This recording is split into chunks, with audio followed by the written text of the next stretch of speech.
Bharatiya Janata party 3 Hindi भाषी राज्यों मध्य प्रदेश, राजस्थान और छत्तीसगढ़ में वापसी के बाद जोश से ओतप्रोत है। सत्ता के सेमीफाइनल में एक तरफा जीत के बाद पार्टी की अगली नजर इस साल होने वाले 2024 के लोकसभा चुनाव पर है, जहां उसने 400 के पार का लक्ष्य बनाया है। लेकिन बीजेपी के लिए दक्षिण का किला भेदना हमेशा से चुनौती रहा है।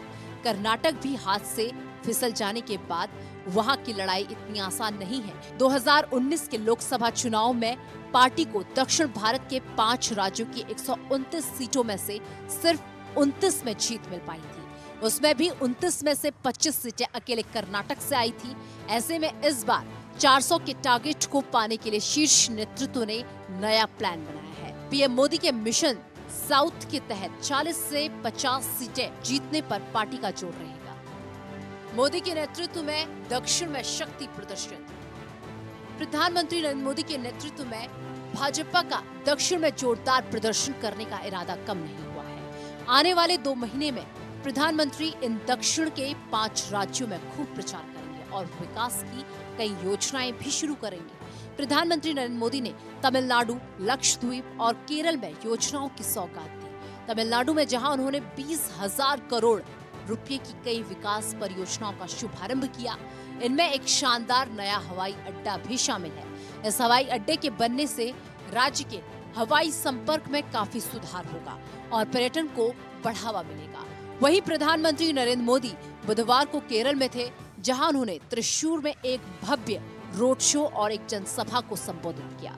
पार्टी के जानकारों के मुताबिक इस जनसभा में लगभग 2 लाख भाजपा महिला कार्यकर्ता शामिल हुई।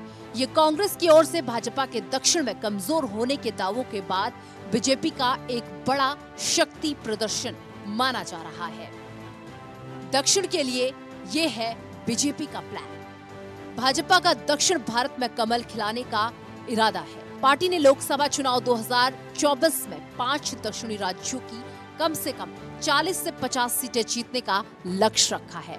बीजेपी की प्लानिंग है कि कर्नाटक में भाजपा 25 सीटों पर जीत हासिल करे। पार्टी का कहना है कि लोगों ने सिद्धारमैया सरकार पर जल्द ही भरोसा खो दिया है और विधानसभा चुनाव में हार के बावजूद पार्टी का वोट शेयर नहीं गिरा।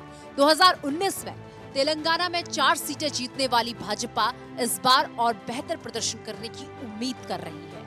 पार्टी का मानना है कि तेलंगाना राष्ट्र समिति BRS के टूटने से सीधा मुकाबला कांग्रेस से होगा, जिससे पार्टी को फायदा मिल सकता है।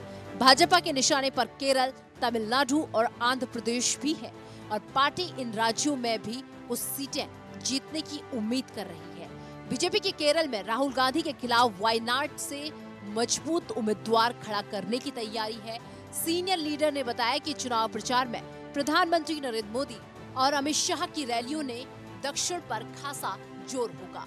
पार्टी मोदी के नाम पर वोट मांगने की तैयारी में है।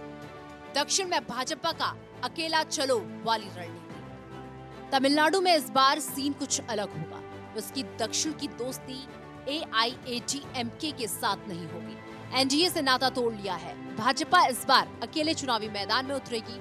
AIADMK को उभरते भाजपा नेता और प्रदेश प्रमुख अन्नामलाई के तेज तर्रार रवैये से आपत्ति थी। भाजपा ने हालांकि अन्नामलाई को हटाने से इनकार कर दिया। केरल की बात करें तो यहाँ भाजपा दोनों कांग्रेस और वामपंथी पार्टियों से सीधा टकराव ले रही है और पार्टी राहुल गांधी के खिलाफ वायनाड से मजबूत उम्मीदवार खड़ा करने की तैयारी में है। कुल मिलाकर बीजेपी हर एंगल से प्लानिंग में जुटी हुई है, क्योंकि हिंदी बेल्ट राज्यों में बेहतर प्रदर्शन के साथ साथ बीजेपी का प्लान है कि दक्षिण के राज्यों में बीजेपी सबसे अव्वल बनकर उभरे और कांग्रेस को पस्त करके 2024 के चुनावी सफर में शानदार सफलता हासिल करे। अब देखने वाली बात होगी कि जनता को बीजेपी पर 2024 में कितना भरोसा होता है।